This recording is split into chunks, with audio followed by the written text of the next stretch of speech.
السلام علیکم ورحمۃ اللہ تعالی وبرکاتہ۔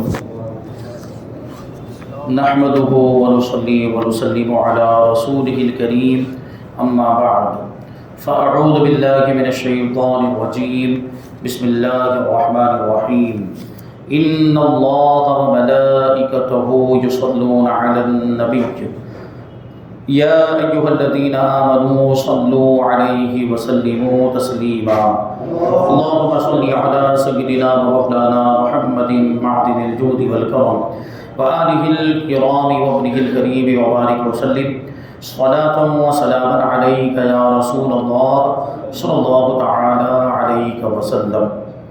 7 حدیثوں کا درس مکمل ہو چکا ہے۔ حدیث نمبر 8 کی شروعات ہے۔ قال حمید بن عبد الرحمن سمعت معاویہ خطیبا یقول سمعت النبی صلی اللہ علیہ وسلم یقول من یرد اللہ به خیرا یفقهه فی الدین وانما انا قاسم واللہ یعطی ولن تزال هذه الامة قائمة على امر اللہ لا یضرهم من خالفهم حتى یأتی امر اللہ۔ ترجمہ ہے کہ حمید ابن عبد الرحمن کہتے ہیں کہ میں نے حضرت امیر معاویہ کو بحالت خطبہ یہ کہتے ہوئے سنا کہ حضور نبی اکرم صلی اللہ علیہ وسلم فرماتے تھے کہ اللہ تبارک و تعالی جس کے ساتھ بھلائی کا ارادہ فرماتا ہے اس کو دین کی سمجھ عطا فرماتا ہے، اور میں تقسیم کرنے والا ہوں اور اللہ عطا فرماتا ہے، اور اس امت کی ایک جماعت ہمیشہ اللہ کے دین پر قائم رہے گی۔ ان کے مخالفین، ان کے دشمن ان کو کوئی نقصان نہیں پہنچا سکیں گے یہاں تک کہ اللہ تبارک و تعالیٰ کا امر آ جائے، اللہ تبارک و تعالیٰ کا حکم آ جائے، یعنی قیامت آ جائے۔ قیامت تک اس امت کی ایک جماعت حق پر قائم رہے گی اور مخالفین دشمن ان کو کوئی نقصان نہیں پہنچا پائیں گے۔ اس حدیث کے راوی ہیں حضرت امیر معاویہ رضی اللہ تعالیٰ عنہ۔ ان کے بارے میں کہتے ہیں کہ یہ بڑی ہی قابل ذکر ہستی ہیں۔ آپ سردار مکہ ابو سفیان رضی اللہ تعالیٰ عنہ کے فرزند ہیں۔ آپ کی والدہ ماجدہ کا نام ہند تھا۔ 8 ہجری فتح مکہ کے سال آپ نے اسلام قبول کیا اور دربار رسالت میں اتنے معتمد صحابی قرار پائے، قابل اعتماد قرار پائے کہ حضور پاک صلی اللہ علیہ وسلم نے کاتب وحی کا عہدہ ان کو عطا فرمایا، یعنی وحی لکھنے کی ذمہ داری، قرآن پاک کی آیتیں سورتیں لکھنے کی ذمہ داری آپ کو عطا فرمائی۔ خلافت راشدہ کے دور میں شام کے گورنر رہے، پھر تمام عالم اسلام کے بادشاہ ہو گئے۔ رجب 60 ہجری 78 برس کی عمر پا کر وفات پائی۔ آپ سے 136 حدیثیں مروی ہیں۔ اب اس حدیث پاک کی تشریح فرماتے ہیں، کہتے ہیں کہ اس حدیث کے 3 جز ہیں، 3 حصے ہیں۔ پہلے جز کا مطلب یہ ہے کہ اللہ تبارک و تعالی جس کو دین میں فقیہ بناتا ہے، یعنی دین کی سمجھ عطا فرماتا ہے، اس کو اتنا علم عطا فرماتا ہے کہ وہ اپنی علمی بصیرت، علمی سوجھ بوجھ سے دین کو ایمانی معرفت کے ساتھ سمجھنے لگتا ہے۔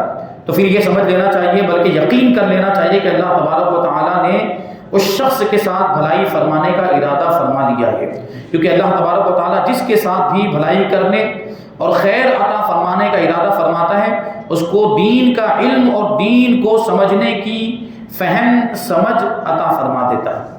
اور اس حدیث کا دوسرا جز یہ ہے کہ میں خدا کی نعمتوں کو تقسیم کرنے والا ہوں اور اللہ تبارک و تعالیٰ نعمتوں کو عطا فرمانے والا ہے، یعنی نعمتیں دیتا تو اللہ تبارک و تعالیٰ ہے، لیکن تقسیم کون فرماتے ہیں؟ حضور پاک صلی اللہ علیہ وسلم تقسیم فرماتے ہیں۔ حضور کے دربار سے نعمتیں پوری کائنات میں تقسیم ہوتی ہیں۔ مطلب یہ ہے کہ اللہ تبارک و تعالیٰ نے اپنی تمام نعمتوں کی تقسیم میرے سپرد فرمائی ہے، حضور فرماتے ہیں۔ اس لیے میرے وسیلے اور واسطے کے بغیر کسی کو خدا کی کوئی نعمت نہیں مل سکتی۔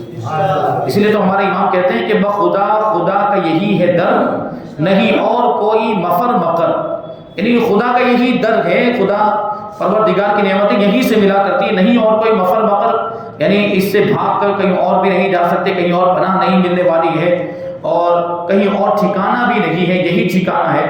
فرماتے ہیں کہ بخدا خدا کا یہی ہے در، نہیں اور کوئی مفر مقر، جو وہاں سے ہو یہی آ کے ہو، جو یہاں نہیں وہ وہاں نہیں۔ جو حضور کا ہو گیا وہ اللہ کا ہو گیا، اور جو اللہ کا ہونا چاہتا ہے اس کو حضور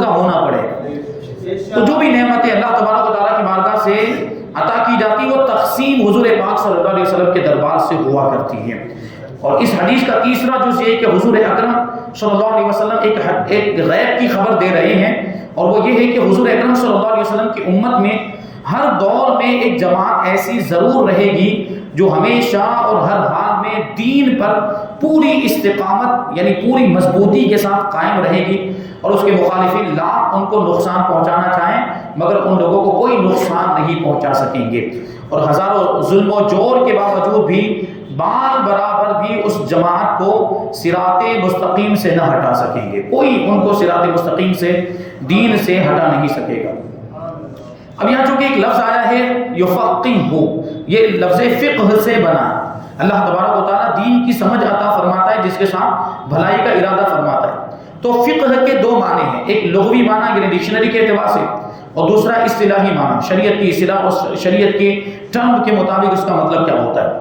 فقہ کے لغوی معنی ہے فہم، علم اور سمجھ، اور اصطلاحی معنی کی تفصیل یہ ہے کہ احکام شریعت کی دو قسمیں ہیں، شریعت کے احکام کی دو قسمیں ہیں۔ اول احکام شرعیہ اعتقادیہ، یعنی وہ مسائل جن کا تعلق صرف عقائد سے ہوتا ہے، جیسے توحید و رسالت، اللہ کو ایک ماننا اور حضور پاک صلی اللہ علیہ وسلم کو اللہ کا رسول ماننا اور قیامت وغیرہ پر ایمان لانا، یہ عقیدہ، اور یہ سارے مسائل عقیدے سے تعلق رکھتے ہیں۔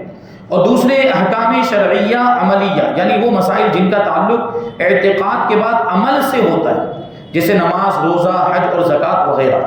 پہلی قسم یعنی احکام شرعیہ اعتقادیہ کے جاننے کو علم کلام کہتے ہیں، اور دوسری قسم یعنی احکام شرعیہ عملیہ کے جاننے کا نام علم فقہ ہے۔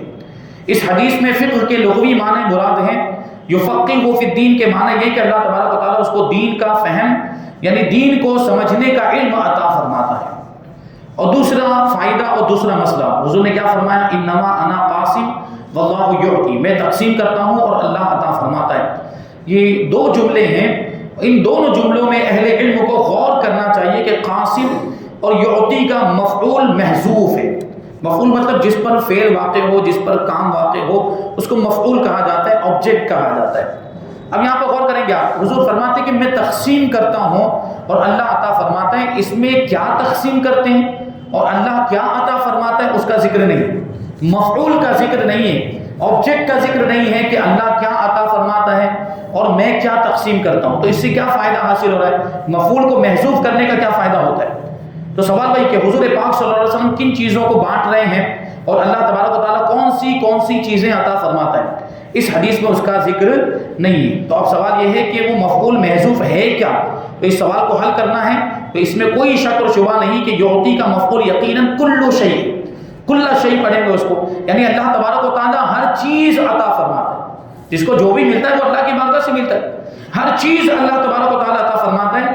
تو ظاہر ہے کہ یعطی کا جو مفعول ہوگا وہی قاسم کا بھی مفعول ہوگا، یعنی جو چیزیں اللہ تبارک و تعالیٰ عطا فرماتا ہے ہر اس چیز کو حضور تقسیم فرماتے ہیں۔ تو اللہ تو ساری چیزیں عطا فرماتا ہے، اس کا مطلب یہ ہوا کہ ساری چیزیں حضور کے دربار سے تقسیم ہوا کرتی ہیں۔ لہٰذا ثابت ہوا کہ اس حدیث کا صاف حاصل مطلب یہی ہے کہ اللہ تبارک و تعالیٰ ہر چیز کا دینے والا ہے، اور میں اللہ تبارک و تعالیٰ کی دی ہوئی ہر چیز کو تقسیم کرنے والا ہوں۔ اس لیے معلوم ہوا کہ اللہ تبارک و تعالیٰ کی عطا کی ہوئی نعمتوں اور دولتوں میں سے کوئی نعمت اور دولت کسی کو بغیر حضور اکرم صلی اللہ علیہ وسلم کے وسیلے کے نہیں مل سکتی۔ وہی کہتے ہیں شاعر کہ بے ان کے واسطے کہ خدا کچھ عطا کرے، اعلیٰ حضرت کا شعر ہے، بے ان کے واسطے کہ خدا کچھ عطا کرے، ہاشا غلط یہ ہوس بے بشر کی۔ کوئی بے عقل ہوگا، نا سمجھ ہوگا، وہ یہ کہہ سکتا ہے کہ حضور کے وسیلے کے بغیر کچھ مل سکتا ہے، ورنہ ان کے واسطے اور وسیلے کے بغیر کچھ بھی نہیں مل سکتا، یہ حقیقت ہے۔ اور اس حدیث میں ایک اور جملہ ہے کہ من یرید اللہ خیرا، اللہ جس کے ساتھ بھلائی کا ارادہ فرماتا ہے۔ تو یہاں پر دیکھیں خیرن نکرہ ہے، اب وہ نکرہ کو سمجھنے کی ضرورت ہے۔ عربی گرامر نکرہ اور معرفہ، یہ عربی گرامر میں دو قاعدے ہیں، اصول ہیں۔ معرفہ اس لفظ کو کہا جاتا ہے جو کسی خاص چیز کو بتائے، کسی متعین چیز کو بتائے۔ جیسے ہم کسی کا نام ہی لے لیں تو اس سے ہمیں وہ خاص آدمی سمجھ میں آئے گا، تو وہ معرفہ ہوتا ہے۔ لیکن نکرہ یہ ایک عام چیز کو بتاتا ہے، غیر معین چیز کو بتاتا ہے۔ جیسے ہم نے بولا ایک آدمی، تو اس سے کوئی خاص آدمی سمجھ میں نہیں آتا، کوئی بھی آدمی ہو سکتا ہے۔ تو یہاں پر خیرن جو ہے وہ نکرہ استعمال ہوا ہے، یعنی کوئی بھلائی، معرفہ استعمال نہیں، کوئی خاص بھلائی کا ذکر نہیں ہے۔ اور نکرہ دو طرح کا ہوتا ہے، نکرہ کی جو تنکیر ہوتی ہے وہ یا تو نوع بیان کرنے کے لیے ہوتی ہے، یعنی قسم بیان کرنے کے لیے ہوتی ہے کہ یہ چیز ہے تو یہ کس طرح کی ہے، کس قسم کی ہے، یا تعظیم کے لیے ہوتی ہے، اور تعظیم سے مراد مطلب بڑا بتانے کے لیے ہوتی ہے، عظیم بتانے کے لیے ہوتی ہے۔ اور اگر اس تنکیر کو نوع کے لیے مانا جائے کہ یہ قسم بتانے کے لیے ہے، نوعیت بتانے کے لیے ہے، تو پھر حدیث شریف کا یہ مطلب ہوگا کہ جس شخص کے ساتھ اللہ تبارک و تعالی ایک خاص قسم کی بھلائی اور خیر کا ارادہ فرماتا ہے، اس کو علم دین عطا فرماتا ہے۔ اور اگر یہ تنکیر تعظیم کے لیے مانی جائے تو پھر اس حدیث پاک کا مطلب یہ ہوگا کہ اللہ تبارک و تعالی جس شخص کے ساتھ عظیم بھلائی کا ارادہ فرماتا ہے، یعنی بہت زیادہ بھلائی کا ارادہ فرماتا ہے، اس کو دین کا علم عطا فرماتا ہے۔ یہ دونوں اعتبار سے حدیث پاک کا مطلب ہوگا۔ بہرحال اس حدیث سے علماء حق کی بہت بڑی فضیلت ثابت ہوتی ہے، اور رحمت عالم صلی اللہ علیہ وسلم کی اس فرمان میں علماء حق کے لیے بہت بڑی بشارت، خوشخبری اور دلوں کا سکون ہے، تسکین قلب کا سامان ہے۔ اور وہ یہ ہے کہ جب اللہ تبارک و تعالیٰ نے علماء دین کے ساتھ ایک خاص قسم کی بھلائی یا بہت بڑی بھلائی کا ارادہ فرما لیا ہے تو پھر کسی انسان یا شیطان کا شر خدا کے خیر پر کبھی بھی اور کہیں بھی غالب نہیں ہو سکتا۔ یعنی اللہ تو بھلائی کا ارادہ فرما رہا ہے، تو جن کے ساتھ اللہ تبارک و تعالیٰ بھلائی کا ارادہ فرما رہا ہے، کیا اس کو کوئی برائی پہنچ سکتی ہے؟ کیا اس کو کوئی نقصان پہنچا سکتا ہے؟ نہیں۔ تو یہ علماء ہیں، علماء حق ہیں، علماء دین ہیں، جن کے ساتھ اللہ تبارک و تعالیٰ بھلائی کا ارادہ فرماتا ہے۔ اب اگر کوئی ان کو نقصان پہنچانا چاہے تو کوئی بھی اپنے اعتبار سے جتنی بھی کوشش کر لے، اپنی طاقت لگا لے، اپنی استطاعت کے مطابق نقصان پہنچانے کی کوشش کرے، لیکن ان کو نقصان نہیں پہنچا سکتا، کیونکہ ان کے ساتھ بھلائی کا ارادہ کون فرماتا ہے؟ اللہ تبارک و تعالیٰ۔ اور کوئی بھی انسان بلکہ کوئی بھی مخلوق اللہ تبارک و تعالیٰ کا مقابلہ نہیں کر سکتی۔ اللہ بھلائی کا ارادہ فرماتا ہے، تو کسی بھی انسان یا شیطان کا شر، برائی اللہ تبارک و تعالیٰ کی بھلائی پر غالب نہیں آ سکتا۔ اس لیے ثابت ہو گیا کہ علماء دین کے ساتھ شر اور برائی کا برتاؤ کرنے والا کبھی بھی ہرگز بھی فلاح نہیں پا سکتا، یعنی کامیاب نہیں ہو سکتا۔ شاعر کہتا ہے کہ علم دین ہے شمع حق، اس کو بجھا سکتا ہے کون؟ جس کا حامی ہو خدا، اس کو مٹا سکتا ہے کون؟ یعنی جس کا مددگار خدا ہو، اس کو کوئی نہیں مٹا سکتا۔ لہٰذا علماء کرام کے لیے لازم ہے کہ وہ کبھی بھی احساس کمتری میں مبتلا نہ ہو، یعنی اپنے آپ کو انڈر ایسٹیمیٹ نہ کرے، اپنے آپ کو کم نہ سمجھے، چھوٹا نہ سمجھے۔ اللہ تبارک و تعالیٰ نے ان کو عالم دین بنایا، دین کی سمجھ عطا فرمائی، دین کا علم عطا فرمایا۔ اس کا مطلب یہ ہے کہ اللہ تبارک و تعالیٰ نے ان کے ساتھ بھلائی کا ارادہ فرمایا، کیونکہ اس حدیث پاک سے ثابت ہوتا ہے کہ اللہ تبارک و تعالیٰ جس کے ساتھ بھلائی کا ارادہ فرماتا ہے، اس کو دین کا علم عطا فرماتا ہے۔ تو علماء کرام اپنے مرتبے کے تعلق سے خود ہی اس حدیث پاک سے اندازہ لگائیں کہ اللہ تبارک و تعالیٰ نے ان کو کتنا بڑا مرتبہ عطا فرمایا۔ احساس کمتری کا شکار نہ ہو، اور گریجویٹ، دنیاوی تعلیم یافتہ اور دولت مندوں کے سامنے کبھی بھی ہرگز مرعوب نہ ہو۔ دنیا داروں کے سامنے ان کو ڈرنے کی ضرورت نہیں ہے، اپنے آپ کو چھوٹا سمجھنے کی ضرورت نہیں ہے، اور حضور اکرم صلی اللہ علیہ وسلم کی اس ارشاد پر وہ نظر رکھیں۔ اور ایک دوسری حدیث میں بھی اللہ کے رسول صلی اللہ علیہ وسلم نے ارشاد فرمایا، اس پر بھی غور کریں۔ کیا فرمایا کہ رشک کے قابل صرف دو ہی آدمیوں کی زندگی ہے، ایک تو وہ مالدار جو خدا کی راہ میں اپنا مال خرچ کرتا ہے، اور دوسرا وہ عالم جس کو اللہ تبارک و تعالیٰ نے حکمت یعنی علم دین عطا فرمایا، اور وہ اس سے فیصلہ کرتا ہے، یعنی پھر علم دین کے ذریعے لوگوں کے درمیان فیصلے کرتا ہے اور دوسروں کو علم سکھاتا ہے۔ صرف یہی دو لوگ ہیں جن کی زندگی قابل رشک ہے، رشک کرنے کے قابل ہے۔ تو دیکھ لیجئے کہ مالدار سخی اور عالم دین، یعنی وہ مالدار جو اپنا مال اللہ کی راہ میں خرچ کرتا ہے، اور عالم دین جو دوسروں کو علم سکھاتا ہے اور اپنے علم کے ذریعے سے فیصلے کرتا ہے، ان دونوں کی زندگی کے سوا کسی امیر و وزیر یا بادشاہ کی زندگی کو بھی حضور پاک صلی اللہ علیہ وسلم نے قابل رشک نہیں فرمایا، صرف ان دونوں کی زندگی ہی قابل رشک ہے۔ لہٰذا پتہ چلا کہ علماء دین کی مقدس زندگی ساری دنیا کے لیے، ساری دنیا کے لوگوں کے لیے قابل رشک ہے، نمونہ عمل ہے، آئیڈیل ہے۔ اور جب علماء کرام کی زندگی قابل رشک زندگی ہے تو پھر علماء کرام اس کے لیے احساس کمتری، علماء کرام کے لیے احساس کمتری کا کوئی سوال ہی نہیں پیدا ہوتا، یعنی اپنے آپ کو چھوٹا سمجھنا یا اپنے آپ کو انڈر ایسٹیمیٹ کرنا، یہ علماء کرام کی شان کے لائق نہیں ہے۔ علماء حق بلا شبہ خدا کی زمین پر چمکتے ہوئے چراغ ہدایت ہے، لوگوں کے رہنما ہیں اور زمین پر رہتے ہوئے وہ ایک چراغ کی حیثیت رکھتے ہیں جو اپنے علم کے ذریعے روشنی پھیلاتے رہتے ہیں۔ خداوند کریم نے ان کو اپنے خیر عظیم کے ساتھ نوازا، یعنی بہت بڑی بھلائی عطا فرمائی ہے۔ اسی لیے زمین پر درندے، چرندے، پرندے، چیونٹیاں اپنے بلوں میں، مچھلیاں دریاؤں میں ان کے لیے دعائے رحمت کو اپنا وظیفہ بنائے ہوئے ہیں۔ یعنی یہ سب دوسری مخلوقات یہ دین کے علماء کے لیے دعائے رحمت کرتی رہتی ہیں، دعائے مغفرت کرتی رہتی ہیں۔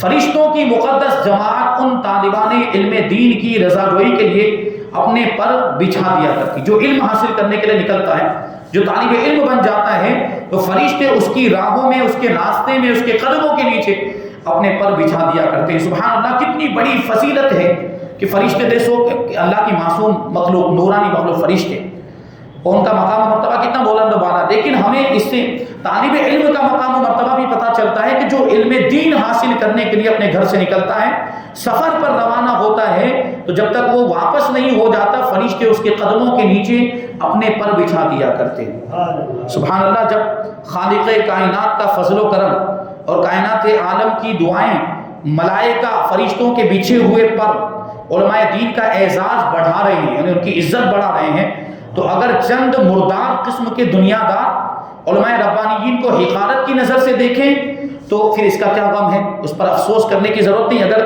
کوئی عالم دین کا دشمن بن جائے یا کوئی عالم دین کو نقصان پہنچانے کی کوشش کرے، کوئی مخالف ہو جائے، تو عالم دین کو اس کو خاطر میں لانے کی ضرورت نہیں ہے، اور اس کے تعلق سے غمگین اور رنجیدہ فکر مند ہونے کی ضرورت نہیں ہے۔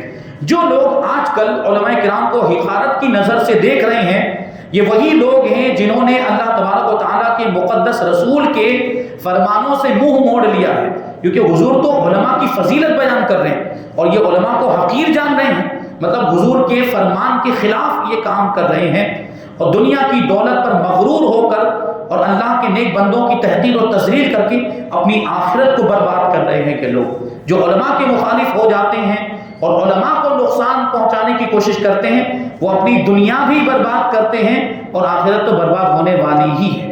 علماء حق کے لیے لازم ہے کہ ان مغرور گھمنڈی قسم کے لوگ، بدتمیز گستاخ قسم کے لوگ، جہاں ان کی ایذا رسانیوں پر صبر کریں اور ہرگز دل شکستہ ہو کر اعلاء کلمت الحق کے منصب جلیل سے الگ نہ ہو۔ علماء کرام کی ذمہ داری کیا ہے؟ دین کی بات، دین کے پیغام کو عام کریں، اللہ کے کلمے کو بلند کریں، یعنی اسلام کو بلندی پر لے جائیں۔ یہ علماء کرام کی ذمہ داری، وہ اپنا یہ کام کرتے رہے، وہ اپنا یہ فریضہ انجام دیتے رہے، کیونکہ ہر دور میں علماء کی مخالفت ہوئی ہے۔ دین کا کام کرنے والوں کو لوگوں نے پریشان کیا ہے، لیکن دین کا کام کرنے والے کبھی پیچھے نہیں ہٹتے، وہ اپنے اس فریضے کو انجام دیتے ہی رہتے ہیں۔ ہر دور میں ایسے لوگ رہے ہیں، شریر قسم کے لوگ، شرارت کرنے والے لوگ ہر دور میں رہے، جنہوں نے علماء کو، ائمہ کو، اولیاء کو اور مشائخ کو پریشان کیا ہے، بلکہ بعض علماء کو، بعض اولیاء کرام کو تو انہوں نے سزائیں بھی دی۔ بہت سے ایسے واقعات ہیں، اس کی تفصیل ہے، انشاءاللہ کسی موقع پر بیان کریں گے۔ تو علماء کرام کو گھبرانے کی ضرورت نہیں ہے۔ اللہ تبارک و تعالیٰ نے اپنے حبیب کو یہ حکم دیا ہے، خذ العفو وأمر بالعرف واعرض عن الجاہلین، یعنی اے محبوب آپ لوگوں کی خطاؤں کو معاف فرما دیں، درگزر کریں۔ لوگ اگر کچھ اس طرح کا معاملہ کرتے بھی ہیں تو آپ درگزر کریں، بدلہ نہ لیں، معاف کر دیں، اور نیکی کا حکم دیتے رہیں، اور جاہلوں سے اعراض کرتے رہیں، کیونکہ جاہل سے بحث کرنے کا کوئی مطلب نہیں۔ جاہل ماننے والا نہیں ہے تو اس سے بحث کرنا، اس کو دلیلیں دینا، اس کو حوالے دینا، اس کا کوئی مطلب نہیں۔ تو بہتر یہی ہے کہ جب کوئی جاہل اس طریقے سے سامنے آئے تو اس کو سلام کر کے گزر جائے۔ اللہ تبارک و تعالیٰ ارشاد فرماتے کہ وَإِذَا خَاطَبَهُمُ الْجَاهِلُونَ قَالُوا سَلَامًا، ایمان والوں کی شان یہ ہے کہ جب جاہل لوگ ان سے بحث کرنے لگتے ہیں، جاہل لوگوں سے جب ان کا سامنا ہوتا ہے تو وہ سلام کہہ کر آگے بڑھ جاتے ہیں۔ یہ سلام متارکہ والا ہوتا ہے، یعنی ان سے رخصت ہونے کا یہ سلام ہوتا ہے کہ جاہلوں سے بحث کرنے کا کوئی مطلب نہیں، کیونکہ وہ جو ہم کہتے ہیں نا جملہ، وہ بھینس کے آگے بین بجانے جیسا ہوتا ہے۔ بھینس کے آگے بین بجانے کا کوئی مطلب، کوئی فائدہ، ایسا جاہلوں کے ساتھ بحث کرنے کا بھی یہی مطلب ہوتا ہے، اور جاہل کے ساتھ بحث کرنے کے لیے ہم کو بھی جاہل بننا پڑے گا۔ تو عالم دین کی تو یہ شان نہیں ہے۔ تو علماء اپنے مقام و مرتبے کا بھی لحاظ رکھیں، اور اگر کوئی اس طرح کا معاملہ ہو جاتا ہے، کوئی دشمن بن جاتا ہے، کوئی نقصان پہنچانے کے در پہ ہو جاتا ہے، تو اس میں گھبرانے کی بھی ضرورت نہیں، کیونکہ اللہ تبارک و تعالیٰ علماء کے ساتھ بھلائی کا ارادہ فرماتا ہے، اور اللہ تبارک و تعالیٰ جس کے ساتھ بھلائی کا ارادہ فرمائے اس کو کوئی نقصان نہیں پہنچا سکتا۔ اللہ تبارک و تعالیٰ علماء کرام کے علم میں، اخبار میں، ان کی رزق میں، روزیوں میں اور ان کے مقام و مرتبے میں بلندیاں، ترقیاں عطا فرمائے، اور جو کچھ بھی بیان ہوا اس پر ہم سب کو عمل کرنے کی توفیق عطا فرمائے۔ وما علینا الا البلاغ۔